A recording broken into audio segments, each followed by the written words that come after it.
Bueno, antes que nacieran muchos de ustedes, Bolivia tenía 202 empresas públicas, empresas muy grandes que generaban excedente, que generaban riqueza, que redistribuían el ingreso para que Bolivia viva.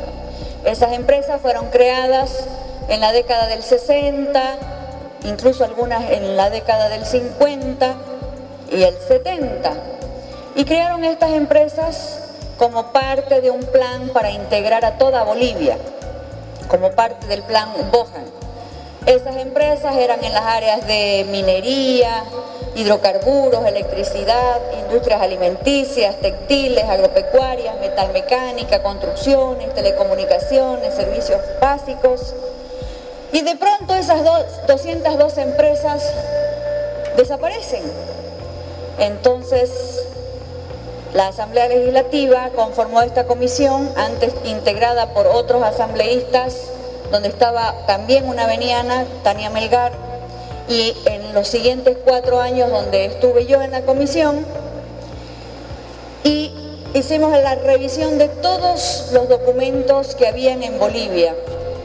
Estas empresas públicas, algunas dependían del gobierno nacional, otras dependían de las corporaciones de desarrollo que habían en los departamentos, otras dependían de las prefecturas y otras dependían, las gobernaciones de ahora antes se llamaban prefecturas, y otras dependían de las alcaldías. Entonces, la siguiente, por favor. ¿Qué pasó con las empresas públicas y el aparato productivo nacional? Fue la primera pregunta que se hizo la comisión. Y ahí descubrimos que todas esas más de 200 empresas fueron enajenadas. Enajenadas porque fueron vendidas, porque fueron privatizadas, porque fueron cerradas, porque fueron supuestamente capitalizadas, y otras simplemente las dejaron morir ahí. ¿Para qué enajenaron las empresas? ¿Por qué lo hicieron? Era la pregunta. ¿No servían las empresas? Pues resulta que en todo el continente había una tendencia para cambiar el modelo económico, para que los estados, ese modelo nacional, estatista, no sea el que controle la economía de los países, bajo el argumento de que el Estado era mal administrador, bajo el argumento de que había que modernizar el Estado y por lo tanto había que achicar el Estado para que sea el sector privado, las empresas privadas, las que se hagan cargo del motor del desarrollo de los estados. Después viene la capitalización, porque la privatización hubo mucha resistencia social. Decían, ¿cómo van a vender las empresas de todos los bolivianos un solo gobierno?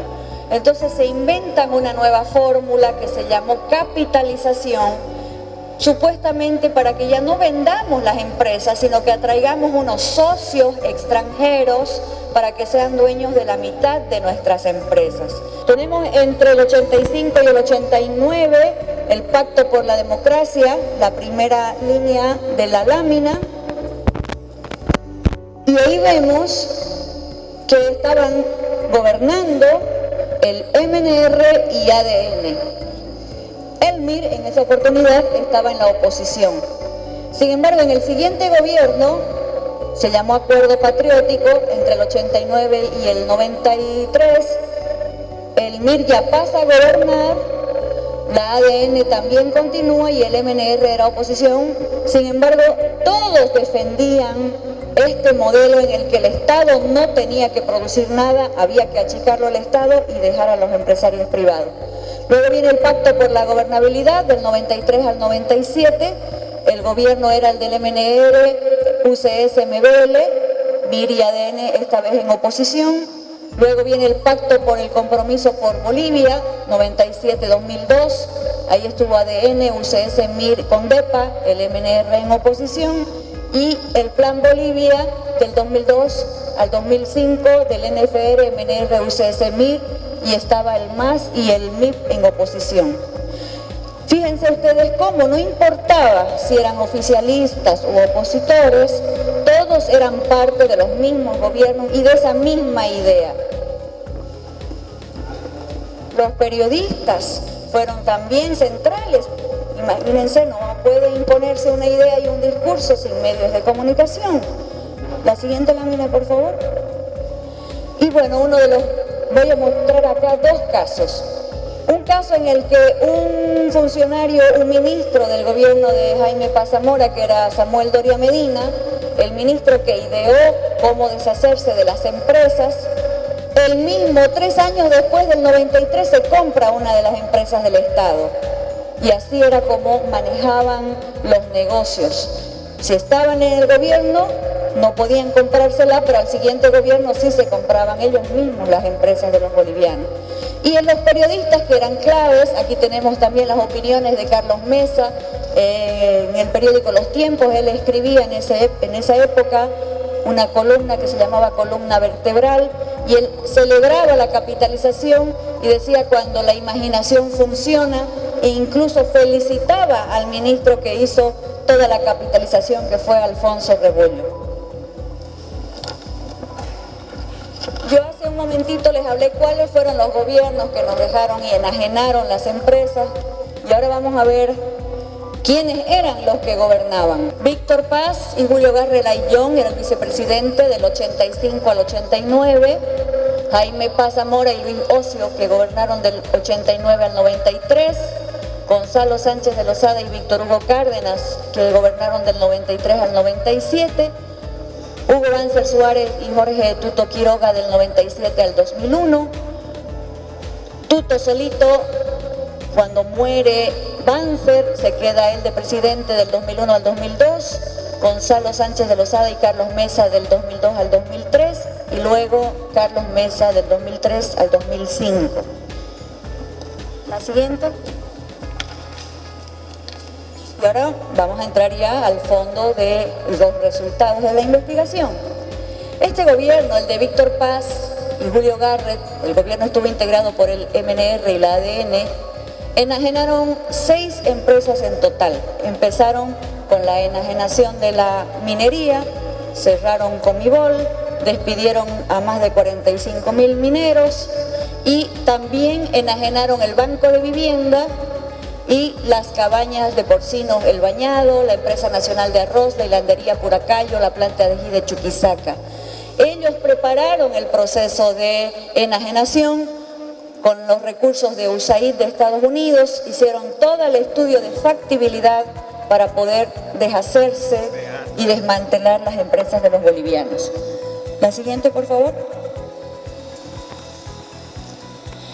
Este gobierno, el de Jaime Paz Zamora y Luis Ocio, el gobierno del MIR y ADN del 89 al 93, enajenó 44 empresas. Además, aprobaron la Ley de Inversiones del 90, el Decreto Supremo del 91, que ya listaba las empresas que iban a enajenar, y la Ley de Privatización del 92. Y aquí está la lista de las empresas que enajenaron. Dependiente del Gobierno Nacional, la Fábrica Nacional de Fósforo, Centro de Acopio de Betanzos, el Centro de Acopio Yamparae, Centro de Acopio Tomina, Centro de Acopio Redención Pampa, Centro de Acopio Totora, Centro de Acopio Lourdes, Editorial del Estado, la Fábrica Militar de Cuero, la Fábrica Militar de Muebles. Dependiendo de las corporaciones de desarrollo, que eran las que se encargaban de todo el desarrollo departamental, enajenó este gobierno el sistema de teléfonos automáticos de Cobija, la Fábrica Boliviana de Cerámica Fabose, la Fábrica de Aceites Comestibles Villamontes, Criadero de Truchas Usilla, Fábrica de Cerámica Roja de Oruro, Planta de Pollos Bebé de Chuquisaca, el Taller de Cerámica Artesanal en Chuquisaca, el Ingenio Azucarero Guavirá en Santa Cruz, la Cabaña Lechera Santos Paz, la Fábrica de Cerámica Roja de Trinidad, de aquí de nuestra ciudad, la Fábrica de Cerámica Roja de Cobija, la Hacienda Ganadera Santa Marta, también acá en San Borja, la Hacienda Alimentos Balanceados Portachuelo y la planta de té del Chapare. Pero también enajenaron los hoteles prefecturales de Tarija, de Caranavi en La Paz, Liriuni en Cochabamba y el de Pando, y nos dejaron aquí justo en Trinidad, dependiendo de la alcaldía, sin la administradora regional de obras sanitarias. Se preguntarán entonces por qué hoy día tenemos tantos problemas de drenajes, desagües, alcantarillado. Bueno, teníamos una empresa que dependía del municipio, que se encargaba de las obras sanitarias, que también fue enajenada en este gobierno. La siguiente. Estos fueron los campeones. Gobierno de Gonzalo Sánchez de Lozada y Víctor Hugo Cárdenas. Este gobierno, integrado por el MNR, UCS y MBL, del 93 al 97 gobernaron, enajenaron 48 empresas y las estratégicas, las grandotas con las que vive Bolivia, se deshicieron de ENDE, de Entel, del Lloyd Aéreo Boliviano, que era la línea aérea en vez de BOA, la Empresa Nacional de Ferrocarriles y Yacimientos Petrolíferos Fiscales Bolivianos, que empezaron a fraccionarla para venderla en pedacitos. La termina de vender Tuto Quiroga. Y aquí está la lista de todas las empresas que enajenó este gobierno, empezando por las que dependían del gobierno nacional. La empresa de luz y fuerza eléctrica de Cochabamba, la laminadora de goma del Beni, la administradora de almacenes aduaneros. Dependiendo de las corporaciones de desarrollo, el Hotel Balneario Azaí en Santa Cruz, la empresa forestal pecuaria de Tariquía, planta industrializadora de quinoa, alimentos balanceados de Tarija, la fábrica de peltre de Oruro, planta procesadora de Tarwi, la terminal de buses de Sucre, la empresa nacional de castaña del Beni. Tuvimos que demorar 25 años para poder hacer una nueva empresa que ahora se llama EVA, ¿no? La terminal de buses de Sucre, la industria metálica de La Paz, la planta de alimentos de Mairana, la línea aérea imperial en Potosí, tenía su propia línea aérea el departamento de Potosí, la planta industrializadora de leche PIL, todas las piles, la de Santa Cruz, Cochabamba, La Paz, la planta industrializadora de leche PIL de Tarija, la de leche PIL de Chuquisaca, la terminal de buses de Cochabamba, la planta industrial de té Chimate de La Paz, las cadenas andinas en Oruro, la planta hilandería de Viacha, la planta industrializadora de PIL de La Paz y Cochabamba, la planta de quesos de San Javier, la planta de alimentos balanceados de Chuquisaca, la cabaña de porcinos Zapallar, el hotel terminal de Oruro, la hilandería Santa Cruz, la fábrica de cemento El Puente. Y terminaron con los hoteles que dependían de las prefecturas, todos los de La Paz, Chulumani, Urmiri, Copacabana, Coroico, Sorata y Viacha. Y del municipio se deshicieron y enajenaron el servicio de agua potable y el alcantarillado de La Paz, Zamapa. La siguiente. Luego viene el siguiente gobierno, el de Hugo Banzer Suárez y Jorge Quiroga, del 97 al 2001. Ese gobierno estaba integrado por los partidos políticos ADN, MIR y UCS, y ellos enajenaron 14 empresas, 2 refinerías, Gualberto Villarroel de Cochabamba y Gilberto Elder de Santa Cruz, las plantas de almacenaje de combustible y poliductos de todos los departamentos y las 15 estaciones de suministro de combustible de aviación que eran de YPFB y las pasaron a Asana. Ahí están todos nuestros aeropuertos, entre esos 15, el de Trinidad, Guayará y Riberalta. Posteriormente viene el gobierno de Tuto. Recordemos que Banzer muere y el vicepresidente asume la presidencia por un año, del 2001 al 2002, y Tuto ya en su último añito se deshace y enajena 2 empresas en total, dependientes del gobierno nacional, la red de distribución de gas natural de YPFB, las plantas engarrafadoras industriales de YPFB y el servicio de comercio. Continuando entonces con estos gobiernos, que no importaba el año, no importaba con quién partido estén, todos seguían con esa lógica de deshacerse de todo lo que era del Estado, viene el gobierno de Gonzalo Sánchez de Lozada y Carlos Mesa.